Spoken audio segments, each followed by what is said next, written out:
감사합니다. 지난주에 하시지. 아, 완도 성광교회라는 교회가 있어요. 이 교회는 2014년도에 이 담임 목사님이신 정우겸 목사님하고 같이 제가 강의를 했던 적이 있는데, 되게 독특한 것은 교회 안에 소그룹들이 되게 많습니다. 그러니까 교인들이 예수 믿지 않는 사람들을 끌어올 수 있는 소그룹들이 많아요. 걷기, 트레킹, 등산, 자전거, 또 스크린 골프 하시는 분들 그렇게 모으고, 배드민턴, 테니스, 축구, 캘리그라피, 독서, 악기 다루고 싶으신 분들 또 그렇게 모이고요. 또 게이트볼, 여러 가지 것들을 다 모아서 그렇게 이제 소그룹 활동을 합니다. 그래서 예수 믿는 사람들이 예수 믿지 않는 사람들과 오는 거죠. 그래서 1인 1 사역이라고 그래서 한 사람이 한 사역씩. 그래서 그 교회는 제가 처음 만났을 때는 한 200개 정도의 위원회가 있었는데, 최근에 그 목사님과 같이 강의할 기회가 있었는데 지금 한 800개 정도의 평신도 소그룹 사역들을 한다고 하더라고요. 이런 소그룹 만드는 것도 중요하지만 그 소그룹의 멤버인 그리스도인 성도들이 먼저 우리가 그리스도의 장성한 분량에 충만하게 이르기까지 좋은 인품을 갖는 것이 무엇보다도 중요합니다. 가령 예를 들어서 예수 믿는 사람들이 자기의 주머니를 털어서 뭘 사준다든지, 먼저 헌신한다든지, 희생한다든지, 그리고 화가 나는 상황이 있어도 그것을 좀 참을 수 있는 그런 인품이나 이런 게 있어야 되는데, 그런 모임 잘 만들어 놓고 그런 과정들을 하다가 이제 이렇게 속이 상하거나 그러면 예수 안 믿는 사람과 동일한 모습의 심지어 예수 안 믿는 사람들보다도 훨씬 모난 모습의 우리들의 모습이 드러나면 훨씬 실망하기가 쉽기 때문에 그렇습니다. 오늘 성경에 등장하는 두 명의 인물이 있는데, 하나는 나발입니다. 남편 이름이 나발이고요. 또 한 명은 아비가일입니다. 아비가일은 아내입니다. 그래서 오늘 말씀을 들으면서 여러분은 나발 쪽에 가까운 성품을 갖고 있는지 아니면 아비가일 쪽인지를 아셨으면 좋겠습니다. 여러분, 제가 화내는 거 본 적 있으세요? 보고 싶으세요? 진리의 말씀 이외에 어떤 상황이 벌어졌을 때, 그때는 예수님처럼 분노할 수도 있어요. 분노를 낸다는 것이 꼭 나쁜 건 아닙니다. 예수님이 성전에서 물건을 파는 사람들, 그냥 성전에서 물건을 팔아서 화가 나신 게 아니고, 그들이 팔던 그 장소가 이방인의 뜰이라는 곳입니다. 그러니까 불신자들, 예수 믿지 않는 사람들, 성전에 들어올 수 없는 사람들을 위해서 만들어진 이방인의 뜰에서 물건을 사고 팔고 하고 있었기 때문에 예수님은 이곳이 만인이 기도하는 집이다 라고 하는 메시지로 상을 뒤집어 엎는, 사실 전 상을 뒤집어 엎을 정도의 분노를 해본 적은 없는 것 같아요. 예수님은 분노 조절 장애가 있으셨죠. 그래서 채찍도 휘두르시고. 그런데 오늘 본문 속에 등장하는 다윗이라는 사람이 그렇게 지금 화를 참지 못하는 겁니다. 얼마나 화가 났냐면 자기 수하들 400명에게 칼을 차라, 가자. 그리고 나발의 집을 다 도살하려고 그렇게 출발하고 있는 거예요. 다윗과 대조되는 사람은 사울왕입니다. 사울왕은 좀 시샘이 많고 교만하고 또 화와 분노를 잘 내는 사람이죠. 정서적으로는 업다운, 그러니까 기분이 좋았다가 나빴다가 하는 업다운이 심한 사람입니다. 조울증, 또 조증, 이런 사람들이 기분이 왔다 갔다 하죠. 이게 호르몬의 영향, 병원에서 이야기하는 여러 가지 수치가 맞지 않아서 그 사람이 그렇게 하고 싶어서가 아니라 감정이 통제가 안 되는 거예요. 제가 연예인 사역하면서도 참 많이 그걸 경험해봤어요. 이 업다운이 너무 심하다 보니까 저한테 섭섭한 이야기를 쏟아놓는데 나중에 기억을 못해요. 저는 되게 섭섭한 마음이 있는데 그 사람은 그 기억을 못하는 경우가 많이 있어요. 이런 사람인데 다윗은 그것에 비해서 겸손한 사람, 온유한 사람, 때에 따라서는 담대한 용기를 갖는 사람입니다. 그런데 지금 다윗의 눈이 뒤집혔어요. 완전 통제 불가능한 상태입니다. 그도 그럴 것이, 다윗이 지금 마음의 상태가 뭐냐면 사울왕이 준 사울의 딸, 그 딸을 사울왕이 다른 사람한테 시집 보냈어요. 그리고 자기가 그래도 믿고 따랐던, 자기에게 기름 부었던 사무엘 선지자가 죽어 있는 상태입니다. 그 소식을 들었어요. 마음이 너무 심란합니다. 자기 주변에 모여있는 사람들이 한 600명 정도가 되는데 노숙자들, 도망자들, 어중이 떠중이들이 다 모여 있어요. 다윗 입장에서는 이 사람들을 먹여 살려야 하는 부담이 있는 거예요. 먹여 살려야 하는 부담이 있는 이 다윗이 지금 어떤 굴욕을 당했냐면, 나발이라고 하는 양치는 사람들의 부자가 있는데 그 사람이 잔치를 여는 그 시기에 나발에게 부하들을 보내서, 소년들을 보내서 우리에게 좀 먹을 것을 달라고 요청을 했는데 나발이 이렇게 말한 겁니다. 다윗 누구야? 그 도망자, 그놈의 자식, 주인에게 쫓겨서 도망다니는 그놈도 막 조롱을 한 거예요. 그리고는 보냈어요. 그 소년들이 와서 그대로 이야기한 겁니다. 다 희열이 받은 겁니다.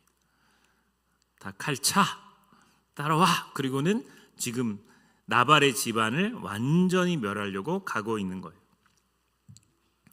예전에 한 운동선수 이종격투기 선수 육진수라는 선수가 있는데 등치가 되게 크고요. 이 사람 싸움을 잘하는 사람이에요. 뿐만 아니라 얼굴이 좀 이렇게 함부로 이렇게 욕 못하게 생긴 얼굴이 있어요. 옆 사람 한번 보세요. 욕먹게 생긴 얼굴이고요. 이게 한 말을 쉽게 걸기 어려운, 근데 그분이 자기 차 경차 모닝을 타고 고속도로를 이렇게 달립니다. 그런데 이제 보복 운전 또 이렇게 위협 운전하는 사람 있잖아요. 뒤에 바짝 붙어가지고 이렇게 라이트를 막 켜거나 앞으로 와가지고는 브레이크를 밟거나 이렇게 하는데, 경차 모닝이라고 하는 조그만 차를 타고 다니니까, 여러분 외국 사람들은 경차 많이 타고 다녀요. 우리나라 사람들은 좀 이렇게 블랙의 벤츠나 좋은 차 타면 좋겠어요. 그렇죠? 그런 차를 타고 다니면 이게 클락션을 잘 안 누릅니다.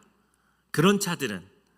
그런데 조그마한 차, 요즘 나오지도 않은 티코나 뭐 이런 프라이드 이런 차는 계속 무시를 해요. 근데 이제 육진수라고 하는 이 선수가 등치가 큰 선수인데 모닝을 타고 몰고 가다가 뒤에서 빵빵하고 클렉션하고 깜빡깜빡 켜고 그래서 옆에 세웠어요. 뒤 운전사가 내린 겁니다. 내려가지고 이제 한바탕 하려고 내렸는데 이 조그마한 경차에서 딱 내렸는데 산 같은 골리앗 같은 사람이 내려가지고 일로 오라고 그랬더니 움찔해서 그 사람이 도망가려고 했는데 이렇게 오라고. 자기는 2종 격투기 선수인데 당신이 원하면 정식 경기를 할 수 있다고. 한번 붙어보시겠냐고.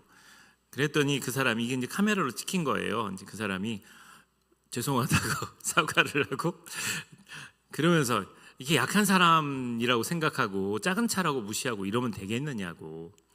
여러분, 분노 조절 장애가 있는 사람이 있어요. 이게 화가 제어가 안 되는 사람, 그런 사람들은 대부분이 약한 사람에게 화를 냅니다. 힘없는 아내에게 화를 내거나 자녀들에게 화를 내거나. 사진 한 장 띄워주시겠습니까? 그런데 이런 사람 만났을 때 화를 내면 인정. 마동석을 만났는데도 분노가 이렇게 마동석한테 뭐 싸다구를 날린다 그러면 그 사람은 정말 분노 조절 장애가 있는 사람인데요.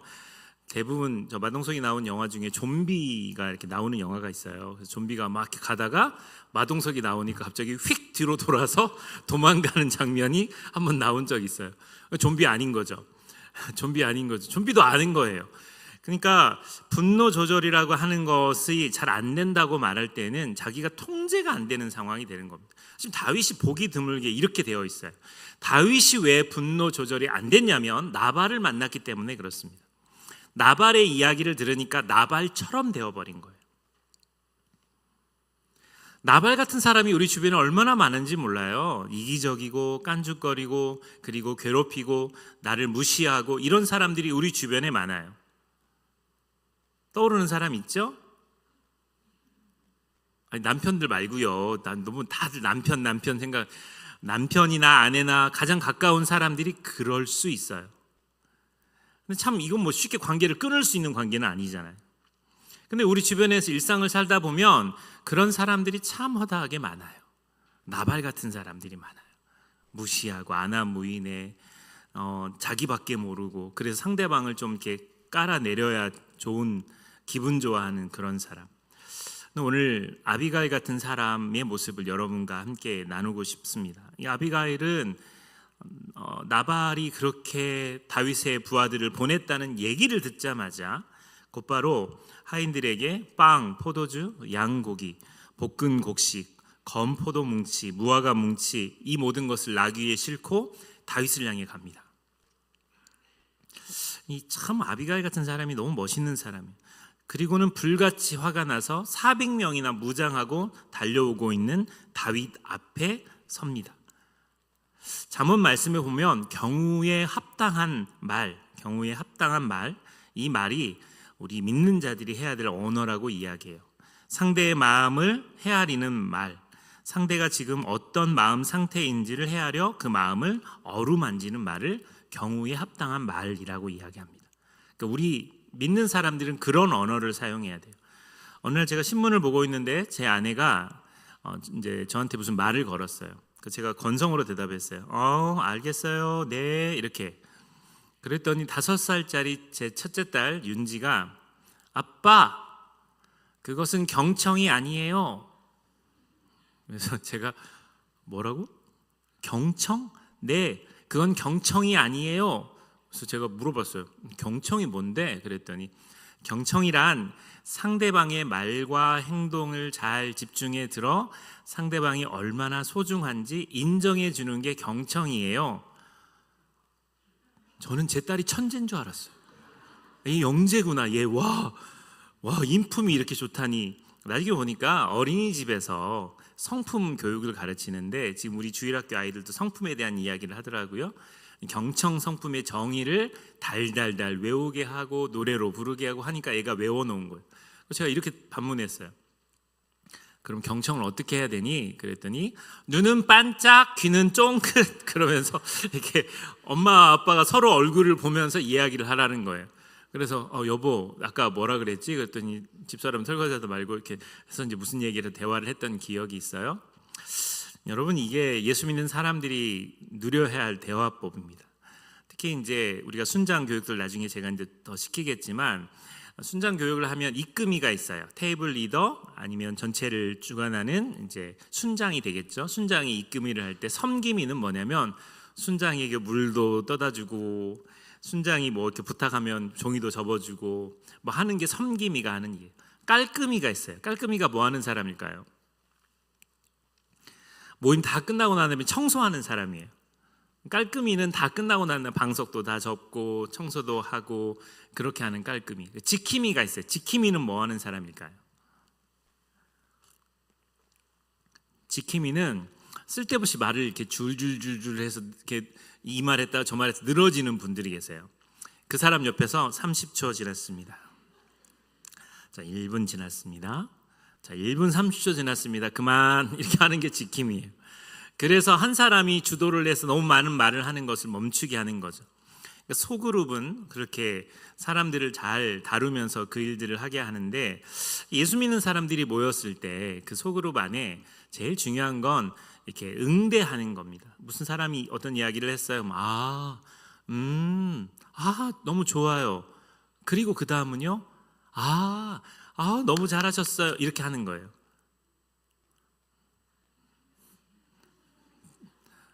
설교 시간에 여러분 그러면 너무 좋을 것 같아요. 감동받. 목사님 너무 좋아. 이렇게 하면 너무 좋아요. 저는 흑인하고 맞아요. 흑인하고 이게 황인족들하고는 잘 안 맞아요. 특히 충청도 근처에 있는 사람들은 잘 안 맞는 것 같아요.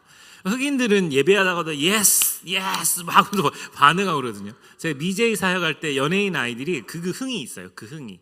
그래서 막 설교하고 있으면 애들이 손 흔들고 막 질문도 하고 질문 받고 질문에 대한 답도 하고 또 까불면은 제가 조용해 그리고 막 설교도 계속 해나가고 제 기억에 되게 흥이 있었던 기억이 있어요. 그래서 예수 믿는 사람들은 서로를 격려하고 들어주고 경청하는 게 반드시 되게 중요합니다. 나발은 그런 귀가 없는 사람이었어요. 관심이 없는 사람이었어요. 그러든지 말든지 저 사람이 누구야 무시하고 다윗이 양치기들을 얼마나 많이 보호해줬고 그 재산을 보호해줬는지 그런 것에 관심이 없는 거예요. 다윗? 나 타임 몰라. 걔 누군데? 그 도망자. 이렇게 쉽게 무시하는 겁니다. 그 뒤가 어떻게 될지를 모르는 거예요. 다윗이 쳐들어와서 자기를 죽일지도 모른다 이 생각을 한 번도 하지 않는 아나 무인의 사람이에요. 근데 아비가일은 되게 섬세한 사람이에요. 그래서 아비가일은 곧바로 그렇게 반응하는 겁니다. 여러분 말씀을 좀 볼게요. 오늘 본문에 25절에 이렇게 나와 있어요. 원하옵나니 내 주는 이 불량한 사람 나발을 개의치 마옵소서. 그의 이름이 그에게 적당하니 그의 이름이 나발이라. 그는 미련한 자니이다. 아니, 어떤 여인이 먹을 것 잔뜩 들고 와서 다윗의 앞에 무릎을 꿇고 이렇게 이야기합니다. 이 불량한 사람 나발을 개의치 마세요. 그 사람 내 남편이지만 그 사람 개의치 마세요. 그 사람이 원래 이름의 뜻이 나발이고 그 사람 미련한 사람입니다 라고 이야기를 하는 거예요.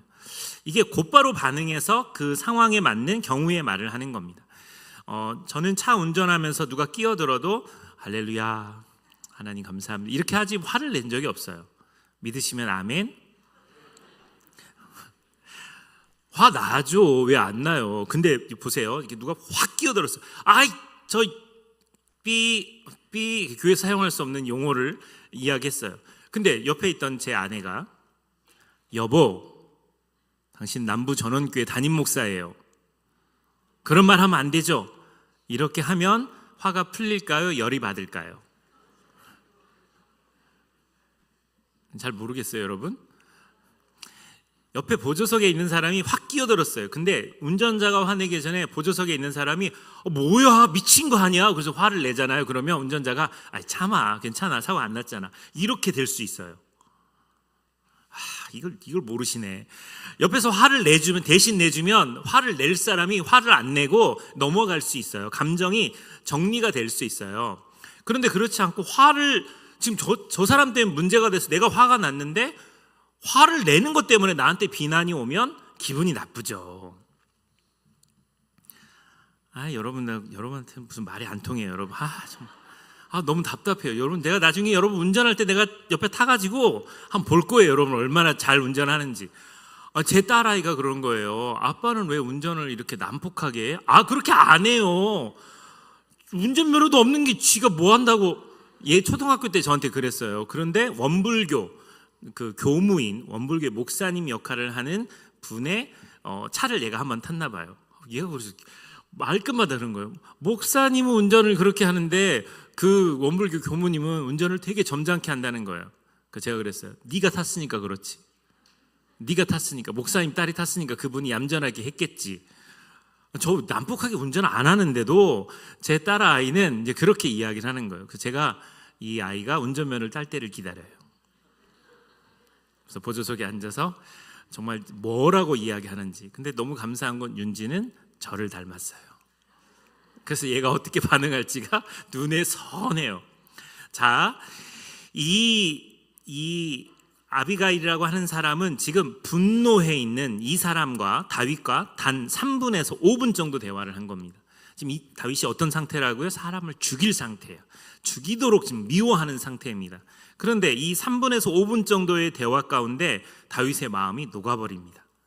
25절에 보세요. 원하옵나니 내 주는 이 불쌍한 사람 나발을 개의치 마옵소서 라고 이야기하면서 미련한 자라고 말하고 28절에 내 주께서 여호와의 싸움을 싸우심이요 내 주의 일생에 내 주에게서 악한 일을 찾을 수 없음이니이다. 이 아비가일의 장점은 뭐냐면 다시 하나님 앞으로 그 사람을 세워놓는 겁니다. 지금 이 사람은 분노한 사람, 살인자가 될 수 있는 사람, 똑같은 나발 같은 사람이 될 수 있는데 오늘 말씀에 이렇게 되어 있어요. 당신은 지금까지 싸움을 할 때도 여호와의 싸움을 했어요. 당신은 어떤 사람이냐면 사울 왕을 2번이나 죽일 수 있었는데 용서해 줬잖아요. 당신은 그 하나님의 싸움을 한 거예요. 그런데 지금 당신 하고 있는 일은 악한 일입니다. 이렇게 사람을 죽이면 안 돼요 라고 이야기하고 있는 거예요. 그런데 제가 좋아하는 말씀은 29절 말씀이에요. 사람이 일어나서 내 주를 쫓아 내 주의 생명을 찾을지라도.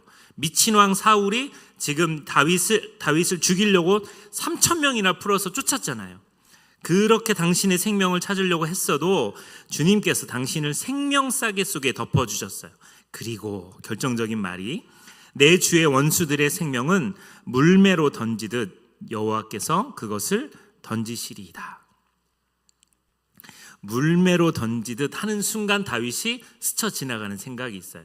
골리앗과의 싸움입니다. 물맷돌을 던졌잖아요. 그리고 팍 던졌잖아요. 이 여인은 다윗이 어떤 행적을 했는지 너무 잘 알고 있어서 당신 그렇게 하시면 안 됩니다. 하나님이 당신의 생명을 지금까지 보호하셨잖아요.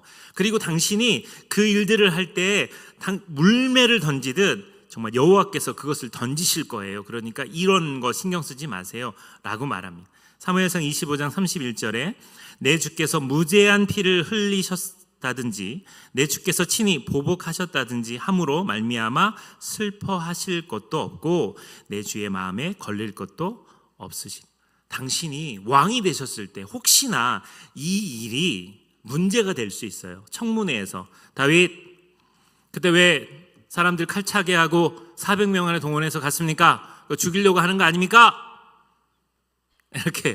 이렇게 정치적으로도 묶일 수 있어요. 이 사람이 왕이 됐을 때 이 사람은 억울한 사람, 자기보다 약한 사람을 죽인 살인자예요 라고 말하면 왕의 자격 조건에서 떨어지는 겁니다. 아비가일은 그걸 분명하게 이야기했어요.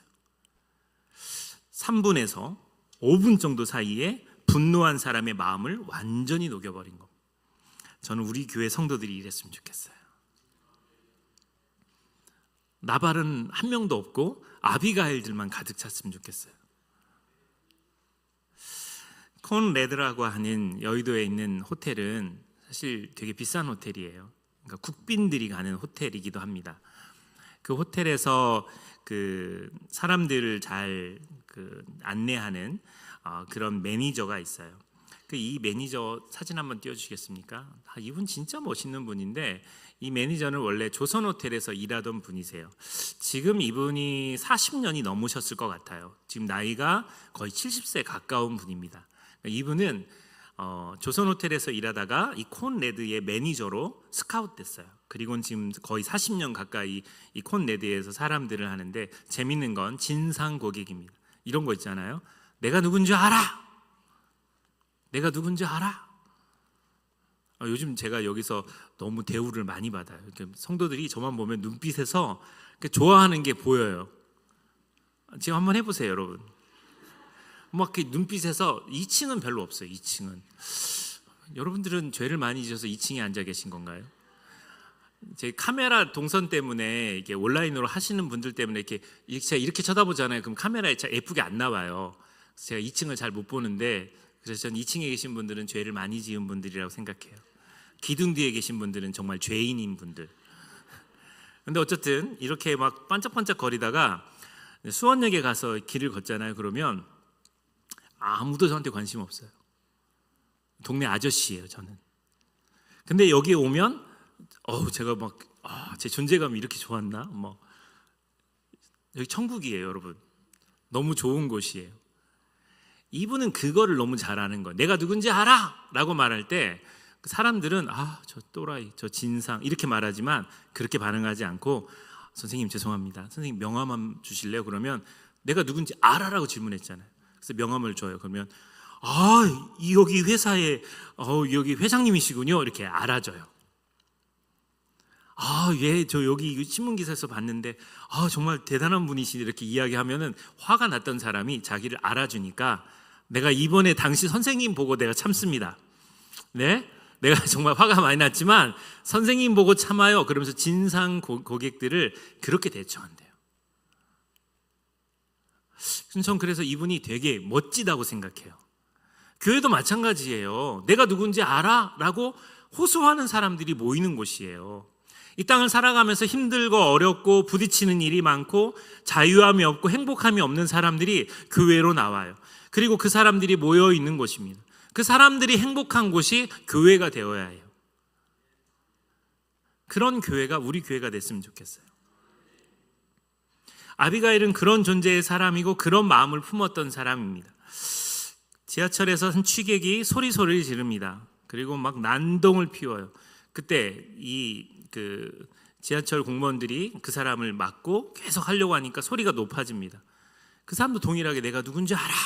그러면서 막 소리를 지르는데 한 사람이 찾아갑니다. 청년 하나가. 그리고 그 아저씨를 꼭 끌어 안아줍니다. 도닥도닥 해주면서 괜찮아요. 아저씨 괜찮아요. 아저씨 괜찮아요. 이렇게 안아줘요. 그랬더니 그 사람 목소리가 점점점 줄어들어요. 그걸 동영상으로 찍어서 세상에 알려진 사건이 있어요. 막으려고 하니까 더 소리가 높아지는데 이렇게 포옹하고 끌어안고 괜찮아 아저씨 많이 힘드셨죠? 아 힘드셨죠 아저씨 내가 그 마음 알아요. 그랬더니 그분이 목소리가 그리고는 힘이 빠져서 주저앉는 거예요. 그리고는 안아주는 거예요.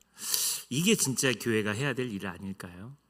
아비가일 같은 사람들이 많으면 그런 일들이 우리의 순에서 벌어져요. 대화를 하면 들어줘요. 그 사람이 똑같은 말을 해요. 얼마나 그게 맺혔으면 했던 말 또 하고 했던 말 또 하고 했던 말 또 해요. 그 얘기를 정말 오토리버스처럼 계속 또 합니다. 또 합니다. 그때마다 들어주고 들어주고 또 들어줍니다. 그러면 그 사람 마음이 녹아내리는 거죠. 저희 아버님은 장로님으로 은퇴하셨어요. 30대 중반 후반 정도의 아버님이 장로님이 되셨어요. 꽤 일찍 되셨죠. 저희 집 기독교 서점을 한다 그랬죠. 성경 찬송가를 파는 그런 집이에요. 건축위원장을 하시면서 불미스러운 일들에 휘말리면서 나중에 그게 다 무혐의로 풀렸지만 저희 아버지는 한 교회에서 그렇게 오랫동안 그 교회를 섬겼는데 원로 장로님이 못 됐어요. 장로 피택되고 20년이 지나면 원로라는 이렇게 호칭을 줍니다. 20년이 안 되시면 은퇴 장로라고 이렇게 호칭하죠. 우리 교회도 주보에 이렇게 나와 있습니다. 그래서 아버지의 명예는 원로 장로가 되는 것이 아버지의 명예였어요. 왜냐하면 그렇게 평생 그렇게 섬겼으니까. 10의 1조 정확하게 하나님께 드리고 그리고 교회에 무슨 일이 있으면 달려가서 모든 일들을 수습하셨어요. 새벽기도 빠지신 적이 없을 정도로 저희 아버지는 정말 교회에 충성하셨어요. 은퇴하실 때 그 교회에서 저희 아버지에게 선물을 주셨어요. 금 100돈을 선물로 주셨으면 제가 여기서 말을 할까요? 금 10돈을 주면 뭐 교회가 그렇게 줄 능력도 없겠지만 저희 아버지에게 준 선물은 성경책이었습니다. 그 성경책 어디서 샀을까요? 그 성경책에다가 이렇게 적었어요. 그동안 수고하셨습니다. 뭐 그러면서 그거 안 적었으면 되팔수라도 있는데 그걸 적어놨어요. 여러분 저희 집이 성경책이 어마어마하게 많아요. 그냥 저희 집은 성경책이 너무 많아요. 그러니까 어렸을 때 가정 예배 드리면 저하고 제 동생이 이제 어머니 아버지가 기도가 길잖아요. 나라와 민족부터 시작해서 뭐 가족 친척들 이름 다 호명해 기도하면 이 성경책을 이렇게 두고 여기다가 머리를 이렇게 대고 잠을 자요. 그렇게 자다가 주기도문 때 하나님이 깨워주세요. 하늘에 계신 하면 그때 이제 하늘에 계신 이렇게 같이 하는데 어머니 아버지가 웃으면서 너 잤지? 너 잠잤지? 이렇게 물어보면 아니요. 근데 성경책이 너무 많은데 성경책이 견본 성경이 많아요. 그래서 여기 한문으로 견본이라고 이렇게 파 있어요. 일어나면 여기에 견본이 거꾸로 견본이 돼. 저희 집 성경책이 너무 많아요. 조금만 마음을 교회를 위해서 그렇게 헌신하고 그렇게 섬겼는데 전 그래서 제 마음속에 다짐하는 것은 우리 교회 헌신한 사람들 그 헌신을 절대 놓치지 말자는 거예요. 제가 여러분한테 뭐 잘 보이려고 이런 얘기 하는 게 아니라 제 마음속에 저희 아버지의 모습을 보면서 그걸 느껴요. 아, 그러지 말자. 저 교회 부흥하는 것도 중요하다고 생각합니다. 그런데 이 추운 날 주차 봉사하시는 분들이 주차장에서 봉사하다가 돈 많은 세 가족이 왔다가 싸웠어요. 그러면 그런 세 가족은 안 받고 싶어요. 그렇게 봉사하는 사람을 하찮게 여기는 사람이라면 전 저희 교회 가치에 맞지 않다고 생각합니다. 정말 한 사람 한 사람 한 성도 한 성도가 아비가일처럼 서로를 존중해주고 사랑하고 격려해야 돼요. 제가 늘 이야기하지만 부목사님이라고 함부로 무시하면 안 돼요. 반말하면 안 돼요. 부목사님이라고 무시하면 안 돼요. 담임 목사님 대하듯이 그렇게 해야 돼요. 심지어 전도사가 왔어, 시퍼렇게 젊은 전도사가 왔어도 무시하면 안 됩니다. 존중해줘야 돼요. 사랑으로 그를 대우해줘야 돼요. 언젠가 목회자가 되잖아요. 그 사람이 나중에 기억할 때 그때 그 장로님 너무 나에게 사랑 많이 주셨어요. 그때 그 권사님 나에게 너무 사랑 많이 주셨어요. 그 이야기가 가슴에 남도록 우리 한 사람 한 사람이 아비가일처럼 행동해야 합니다. 여러분, 우리 사랑하는 성도들 한 사람 한 사람, 주일학교 아이들에게까지 우리가 그런 마음을 품는 게 중요해요. 그 마음이 우리 안에 있을 때 하나님이 기뻐하신다는 거죠. 말씀을 맺겠습니다. 우리가 회복해야 될 기준은 하나님의 형상이고요, 우리가 다다라야 될 목표는 예수 그리스도의 장성한 분량까지 이르는 성품입니다. 제가 어렸을 때 초등학교 2학년 때였는데 제가 좀 미진하였어요. 좀 이렇게 부족했어요. 저는 이제 91년도에 대학을 들어간 사람이지만 이제 7살에 학교를 들어가서 다른 애들보다 좀 이렇게 전라북도 고창이라는 곳에서 논바닥에서 놀다가 이제 정읍에 올라오고, 그리고는 어머니가 옛날엔 그랬어요. 옛날에는 빨리 학교에 넣어버리고 이제 그 부부가 맞벌이를 해야 되니까, 그래서 저를 학교에다가 집어넣었어요. 저는 제 이름을 한글로 정확히 표기하지 못하고 저희 어머니가 계속 밤마다 제 이름을 그리게 했어요. 그래서 노지훈을 이렇게 글씨로 그렸어요. 저희 아버지가 노자, 점자, 수자시거든요. 그래서 제 동생은 받아쓰기 이거 시험 나오면은 여기 위에 점수가 나오잖아요. 거기다 노자를 계속 쓰는 거예요. 그래가지고 선생님이 지민아 너는 왜 여기 자꾸 여기다가 이렇게 노자를 써? 그랬더니 우리 아빠 이름이요, 노점수. 점수가 없으신 분이세요, 저희 아버지는.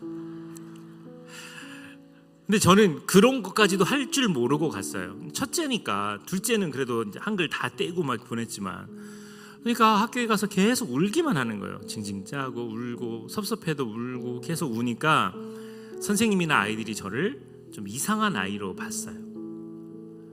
기억이 하나도 안 나요. 어렸을 때 입학할 때 손수건에다가 명찰 착용한 거 그거 하나 기억나고, 초등학교 1학년 때 기억은 잘 기억이 안 나요.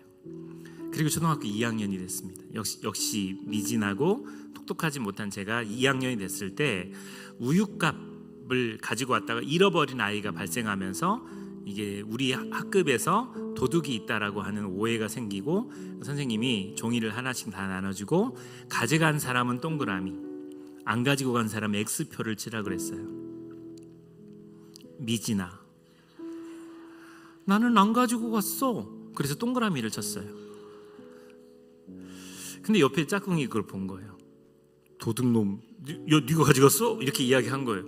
그러니까 내가 나 안 가져갔다고, 왜 동그라미를 내쳤냐고 막 그러면서 걔가 너무 큰 소리로 말해서 반 아이들이 수근수근 거렸어요. 그때 전 또 제 특기인 눈물이 나왔죠. 선생님 불렀어요. 박동순 선생님이라는 선생님이신데 앞으로 불렀어요. 지훈아 왜 울어? 그랬더니 이거 하면서 말을 제대로 못하는 거예요. 감정이 먼저 앞서니까. 내가 너 안 가져갔는데 표시를 잘못했구나. 그랬더니 뭐 이렇게 해가지고 하니까 선생님이 알아들었어요. 그리고는 다 조용히 하세요. 지훈이는 가져간 게 아니에요 라고 말하고 잠시 여기 있으세요. 그리고는 교무실을 가신 거예요. 그때부터 저는 완전 공포였죠. 아이들이 다 저를 도둑놈이라고 보는 것 같고, 저는 완전 공포에 사로잡혀서 그렇게 떨고 있는데 선생님이 갑자기 멋지게 생긴 상자 하나를 들고 오셨어요. 초등학교 2학년 아이들에게 이렇게 이야기합니다. 자 여러분, 이 상자는 거짓말 탐지기예요. 그래서 거짓말한 사람이 여기다 손을 넣었다가 빼면 손이 시커멓게 변해요. 그래서 여러분이 오늘 거짓말 했는지 안 했는지 한번 보겠습니다. 1번 해서 애들을 하나씩 해서 애들이 딱 넣고 빼고 넣고 빼고 넣고 빼고 하는 거예요. 아이들의 모든 관심은 저에게 집중했어요. 도둑놈이 나갔거든요. 제일 의심을 받는 도둑이. 저도 제 억울함을 풀어줄 수 있는 저 거짓말 탐지기에 손만 넣으면 모든 게 해결될 거라고 생각하고 앞에 가서 쓱 집어넣었어요. 그리고는 손을 딱 뺐어요. 할렐루야. 손이 그대로였어요. 여러분, 기적이 일어났어요. 기적이. 모세가 넣었다 뺐으면 문둥병이 발했을 텐데 제 손은 깨끗했어요. 그리고 제가 제 손을 쳐다보면서 너무 신기해서 하는데 아이들이 박수와 환호를 보내줬어요. 전 계속 이러고 자리에 앉았어요. 그리고 제 짝꿍한테 봐, 나 안 변했지? 막 이러고. 세월이 지나서 한 4학년 때인가 시장에서 박동순 선생님을 저희 어머니가 만난 거예요. 저는 이제 그때 그 기억을 잊어버리고 있었어요. 어머니 뭐 그때 지훈이가 표시를 잘못해 그 얘기를 쭉 하면서, 여러분 그 거짓말 탐지기가 왜 나왔냐면 당시에 유명한 드라마가 있어요. 수사반장. 그 수사반장 때 국가수에 사용하는 거짓말 탐지기를 아이들은 아는 거예요. 거짓말 탐지기 어떻게 생긴지를 한 번도 본 적이 없는 거죠. 그래서 그 선생님의 지혜로 그 미진아인 제가 아이들에게 인정을 받고 태어나서 처음으로 단체에게 박수를 받았어요. 그리고 초등학교 3학년 때 저는 반에서 반장이 됐습니다. 4학년, 5학년, 6학년을 보내면서 전교 1등을 한 적도 있어요. 제 인생을 그 박동순 선생님이 바꿔주신 거예요. 저의 아비가일은 그분이셨습니다. 우리 교회 나발은 한 명도 없이 아비가일만 가득한, 예수님을 닮은 하나님의 사람이 가득한 그런 교회가 됐으면 좋겠어요. 여러분 정말 그런 사람이 됐으면 좋겠습니다. 우리 이 찬양 같이 부르면서 하나님 앞에 마음을 드리도록 하겠습니다. 우리는